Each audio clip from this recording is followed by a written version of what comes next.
Okay, so this episode of World Trigger has me asking the question. Why does Yuma have black hair? Like, we see him with white hair. Did he get, like, the Kaneki treatment? Did Yuma get that type of treatment? Because in the flashback, he has solid black hair. He has the same colored eyes, red eyes, as he has in the present day.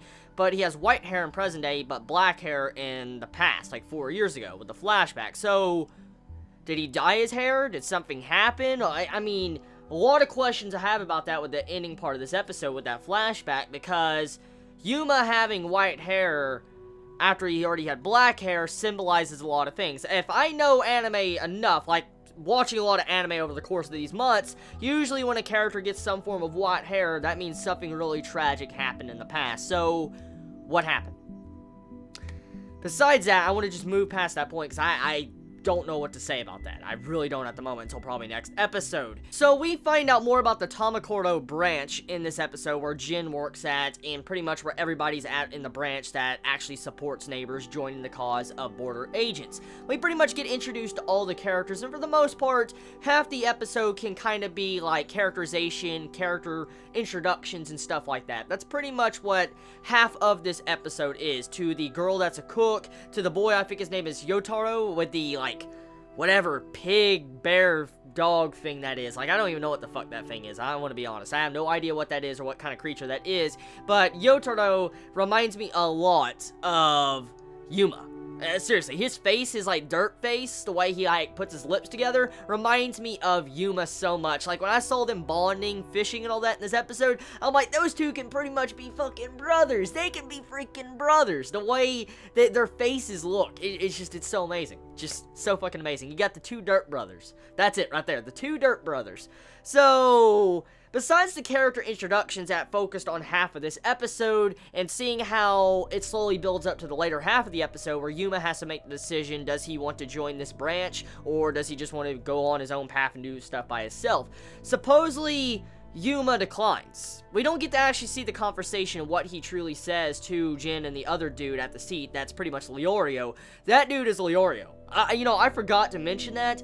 That dude has the same voice actor as Leorio, and he looks like Leorio. Like, dude, that's like copyright infringement, dude. That's fucking copyright infringement. That dude is just like Leorio. That's the suit. It's classy. He's got a freaking glasses. I'm like, dude, that's Leorio, man. That is Leorio. He's back from the freaking grave of hiatus x hiatus. He's finally back.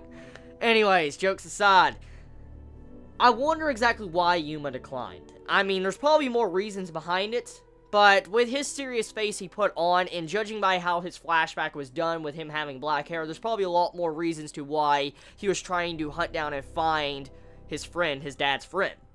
And finding out that his dad's friend is technically already dead, and he was one of the rivals to Yuma's father, and we also find out that Yuma's father's friend is turned into a black trigger, which is being used by Jin, was shocking. So Jin is using the black trigger of the person that Yuma was trying to find all along.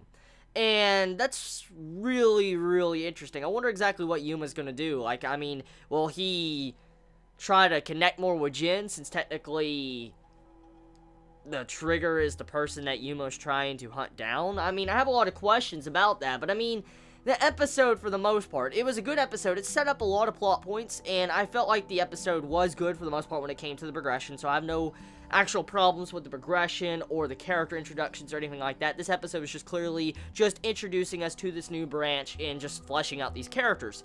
Now, one thing though, I will say, animation for the most part of this episode, it could be a lot better, but that's always when it comes to World Trigger. The animation could be a lot better, but downright, this episode was a lot better than other episodes of World Trigger, but it wasn't that great. That's pretty much my thoughts on this episode of World Trigger. I mean, it's a damn good episode. It is. I mean, if you like World Trigger, you're gonna love this episode, and I loved it a lot. I mean, the story's getting very interesting. I'm asking a lot of questions like, why does Yuma have black hair? Just so many questions. Tell me your thoughts in the comments below. I love you all so much. You have a wonderful day or night wherever you live. Please be safe.